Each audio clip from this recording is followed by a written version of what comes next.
first of all, this is great for consumers, but it does require some implementation work. Is effective January 1, we are going to have a national standard to prevent those surprise medical bills.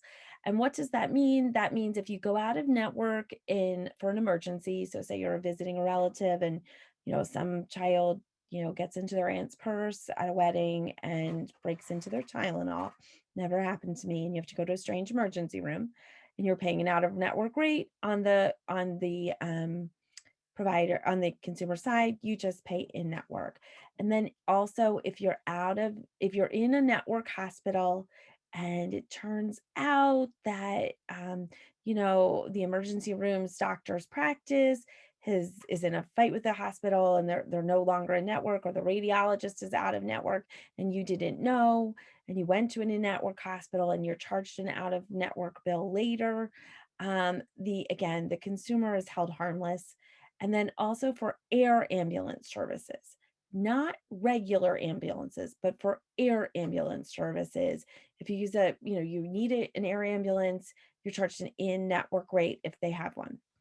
And the providers are not allowed to charge the patient any more money. Okay, so that's from your employee side and the consumer side. On the back end, what we care about, there's an out-of-network bill that has to be paid. So first of all, the providers and the health plans and in a reference-based price, they have 30 days to do what they already do. And they're going to be encouraged to actually negotiate and do that fast in those 30 days. If they can't agree, and there is some, question, we need rules on this. This is all out of the law. This is all out of the Consolidation Appropriation Act. So we need regulations. This is just the framework of the House here. They need to come up with something within 30 days. If they don't, either party, if they can't agree, either party, but it's probably going to be the provider, because who are we kidding, is going to say, we want to go through in arbitration, and it is baseball style. And that means there's no winner, like there is no middle ground. It's one winner, one loser. You come with your best offers, and the arbitration person who is doing these arbitrations, I don't know yet, they haven't decided. So if somebody wants a side hustle, these jobs may be available soon. But you get to pick one offer or the other. And there are a whole bunch of factors that they can't consider. Those factors have nothing to do with the first 30 days where they're allowed to negotiate based on all the things. Then there are factors, but once you get to the arbitration with the two best offers, there are factors they can't consider and factors they can. And one of the things they can't consider is what their usual billed charges are. But they can consider all those other factors, like how complicated it is, how much experience they have, if the carrier has been trying to get the provider in their network forever and they won't take any network rates, all those things. But the arbitration picks one or the other, and that's it. And that's what's paid. So it's kind of a disincentive to go to arbitration, and whoever loses pays the costs. So that will be coming next year for your employees. There is a lot of regulation that is going to come out of it, probably this summer and fall, to figure this out, like how will it work in a reference-based price situation, who are these arbitrators, how long can it take, these kinds of things are going to be worked on this summer. So do we have any questions or anything about surprise billing? Yeah, so put your questions in the Q&A box if you have any. I have a couple, Jessica. Is this arbitration process, do you think that's better for the employer or the provider, seeing it's trying to handle it in a specific way and it being baseball style and that sort of thing? I mean, I guess it's really going to depend. One thing from the employer's perspective that I think that they have to think about, again, if you are fully insured, the carrier is going to do this for you. So again, it's going to be built into your thing. And I think that the carrier is going to have a lot of incentive to try and tamp this down. In a more independent TPA situation, I think from the employer's perspective, you're going to need to, again, look at your administrative services agreement. A lot of times now, when things get very contentious with a claim, the employer does, get consulted by the TPA. So there's going to probably be something in there, and you're going to want to think about this, about, who goes to arbitration. And when you get to that level, and what, like, who makes that decision? Is it the TPA? Is it the employer? It's probably going to be on the employer, so the TPA doesn't assume fiduciary responsibility. So I would look for something in that agreement moving forward and think about where you want to come down on it and like what your policies may be. And it's a risk issue. So employers have to think about what kind of risk do they want to take. We don't know who the arbitrators are going to be. And I heard today on the news, and I think it was really about the George Floyd trial, really. But I mean, this is true kind of in any type of situation where they said, a very experienced trial attorney said, I hate going to trial because you can do all the right things and still lose. And that would be the case here too. So I think it's just kind of like, what is your risk tolerance and how much do you want to push it, and whether it's better for you or not? And that's probably going to be true on the provider end too. Some providers are probably going to feel like this emboldens them, and others are going to be kind of really want to get this closed down in the 30 days because they have certainty of payment of something within that 30 days. Yeah. Another question, just from your perspective, and I know Mike and I have talked about this, and we kind of saw maybe opportunities on both sides, but do you think providers will change their behaviors ahead of the surprise billing deadlines and things like that? Yeah, I think that they may, again, particularly those that at the end of the day need to be paid, right? So they may think about this and say, all right, what do I want to do here? And moving forward. And there's a lot of consolidation in the provider world too. So what one provider wants to do and what the like one kind of, you know, doctor that's like, okay, I'll do anything. Like I feel like I deserve this much. That's not really the way that it is now. So I mean, you're gonna have networks of doctors making these decisions for the individual providers. And since there's so much consolidation in that provider world, you're probably going to have those saying like, okay, this is a business. We have to figure this out. What is our policy here? And maybe get some blanket behavior across the board. Of course, you're probably going to have some of these providers that don't take any insurance, operate independently. Like there's going to be some types of practices where you're going to probably be dealing with individual people that may have a very high risk tolerance. But I would say across the board, with the level of consolidation in that community, you're going to have broad-based policies put into play because they can't afford to go to arbitration. Because even if they win, there's costs involved to delaying payment and having that whole process. And also, they're going to get a reputation too. So you're going to know the provider groups that always take you to arbitration too.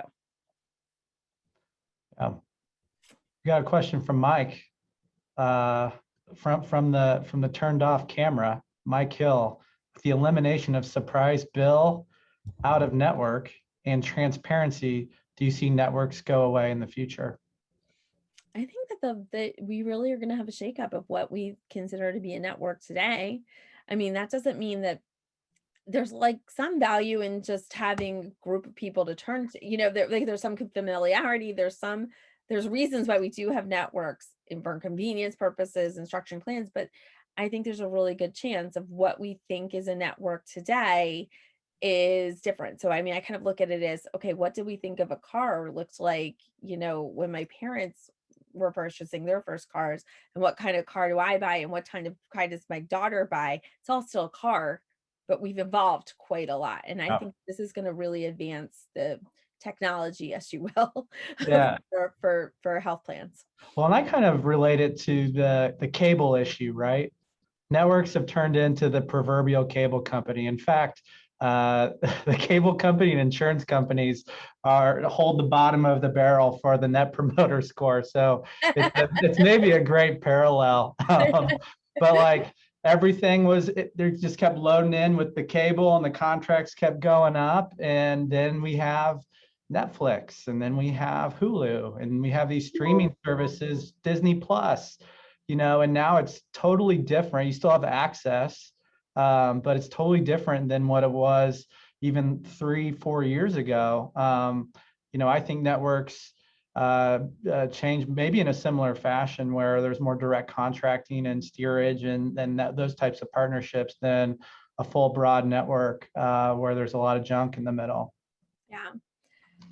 Okay, do we want to get on to comp disclosure? We have a What couple are those questions that questions? are Oh, rolling in, yes, the actually. questions. Okay.